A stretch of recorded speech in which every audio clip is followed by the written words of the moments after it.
மாலை எப்படி போட்டுக்கிறது? நான் பலமுறை சொன்னேன், தாயிற் சிறந்த கோயிலும் இல்லை, தந்தை சொல் மிக்க மந்திரம் இல்லை, மாதா பிதா குரு தெய்வம்.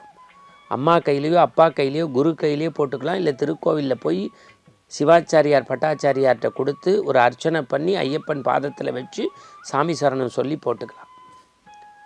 மாலை போட்டவர்கள் செய்ய வேண்டியது என்ன? ஒன்றும் செய்ய வேண்டாம். காலை மாலை குளிங்க, நெற்றியில் திருநீர் சந்தனம் வைங்க, காவி உடை கருப்பு உடை ஊதா உடை போட்டுக்கோங்க. காலையிலையும் சாயந்தரமும் ஐயப்ப சரண கோஷம் சொல்லுங்கள். முடிஞ்சவங்க 108 அர்ச்சனை சொல்லுங்கள், லட்சார்ச்சனை பண்ணுங்கள். இரவில் நடக்கக்கூடிய மலர் பூஜையில் கலந்துக்கங்க. எதுவுமே தெரியலையா, ஒரு தண்ணியில் கொஞ்சோண்டு சர்க்கரையோ வெள்ளத்தையோ போட்டு 2 ஏலக்காவை போட்டு பானகத்தை நைவேத்தியம் பண்ணும். அறிந்து அறியாமலும் சொல்லுங்கள். ஆத்ம சுத்தத்தோடு ஐயப்பனை கூப்பிட்டா இறங்கி இறங்கி இறங்கி உங்கள் இதயத்துக்குள்ளே வருவார். அதுதான் ஐயப்ப வழிபாடு. இந்த 18 படிக்கு ஏதாவது தத்துவம் உண்டா? உண்டு.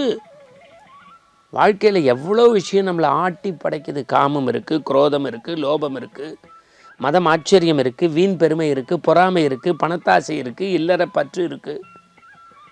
ஒவ்வொரு படியாக ஏறும்போது ஒவ்வொன்றையாக துறைக்கி நம்ம ஒரு சந்நியாச நிலையை அடைகிறோம். அதனால தான் மகாபெரிய சுவாமிகள் இடைக்கால சந்நியாசிகளே வருக. நான் பலமுறை சொல்லியிருக்கேன், மனுஷனாலே துறக்க முடியாது காமம் கோபம். அதுவும் இல்லறத்தில் இருந்து கொண்டே துறவரத்துக்கு மாறுவது ரொம்ப கடினம். அதுவும் ஒரு மண்டலம் விரதம் இருந்து நம்ம போகும்போது நம்முடைய உடம்பே உள்ளமே அப்படியே ஒரு புதிய மாற்றத்திற்கு வருகின்றது.